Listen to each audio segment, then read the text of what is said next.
In the last video, we introduced the question, where does the magnetic field come from? We were able to answer this question in terms of a first-order approximation based off the Biot-Savart law, and came to some pretty neat conclusions. In this video, we ask the second question, how do magnetic fields affect the behavior of other charges? Well, we're going to answer this question with another experimental law. Imagine we have some charge q moving with a velocity v through some magnetic field B. It might look something like this. In general, the magnetic field and velocity may not be constant. They might be changing through space and time, and we'll discuss situations like these much later. Now, the force that this charge experiences is given by this famous equation here. The magnetic force on this charge at some point in space is the charge times the velocity vector at that moment crossed with the magnetic field vector at that moment. On the surface, a surprisingly simple experimental equation, only 3 variables we're dealing with. But we have a cross product in the mix here, and we know that actually cross products are never so simple. So let's remind ourselves how cross products work here. In order to find the direction of the force, assuming the charge q is positive, we just use the right-hand rule. So point our right fingers in the direction of the first vector v, and then curl our fingers in the direction of the second vector b, and our extended thumb points in the direction of the force F. If the charge is negative, that just flips the sign of our cross product. So we just flip the direction that our thumb would have been in for the force direction. What about the magnitude? The magnitude of the force is just qvb sine theta.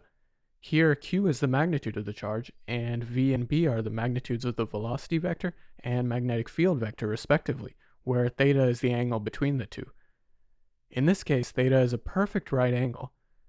And that's really all there is to it. We can find the direction of the field using the right-hand rule, and the magnitude of the field vector is just all the magnitudes multiplied together with sine theta. And of course we know that in physics, if we know the magnitude of a vector and we know its direction, that gives us complete information about the vector itself.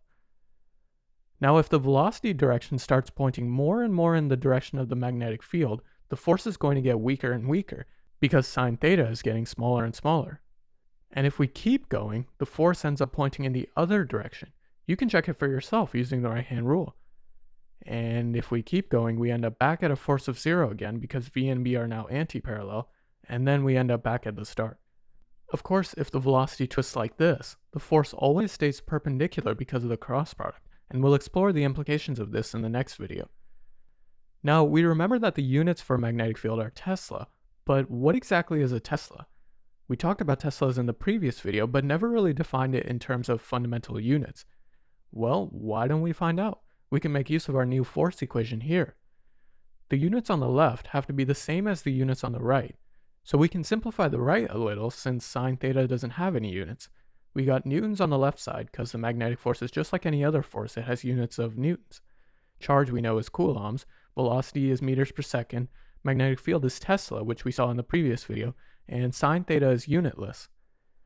Then rearranging, we see that a Tesla is really just some combination of newtons seconds per coulomb meter. Incidentally, a single Tesla is defined such that it's 1 newton second per coulomb meter. Since that takes care of the units, we're almost done with this lesson, but I just want to point out 2 things. The first goes back to those equations I keep harping on about. I probably sound like a broken record at this point, but again, where does the magnetic field come from? Where do magnetic fields come from? The answer to that question is fundamentally the Biot-Savart law, which we'll explore in the next module.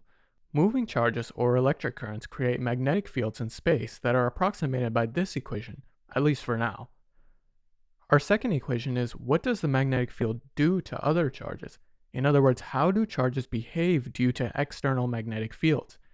And our answer to that question is, a magnetic field creates a magnetic force on a moving charge where the force is defined by this equation, which we'll just call the magnetic force equation. So really, just like with the electric fields, our goal was to simply answer these 2 questions, and now we got our answers, so we're done. The module's over. Surprised? Why do we have 2 whole modules dedicated to the magnetic field when we just answered our 2 fundamental questions in just 2 short lessons? Really, I mean it. These 2 equations alone completely define the behavior and function of the magnetic field for our purposes.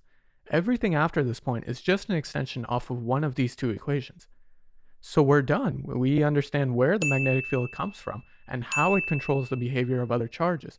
But paradoxically, at the same time, we still have a lot to think about. In part 2, we'll take a step back and explore the implications of the Biot-Savart law and see what other neat conclusions we can come to. In part 1, which is this part, we'll explore the implications of the magnetic force equation in a huge variety of situations. And all that brings me to my second point, which is, in general, if the velocity changes over time and the magnetic field changes throughout space, cleanly defining the magnetic force over time can be a really challenging, if not impossible task. So in the next video, we'll consider a simplification that's still useful enough to show up a lot in practice. That simplification is, what if the magnetic field is constant throughout space? What if the magnetic field is uniform, like we saw in this video? Then what does the motion of a charged particle look like? See you then.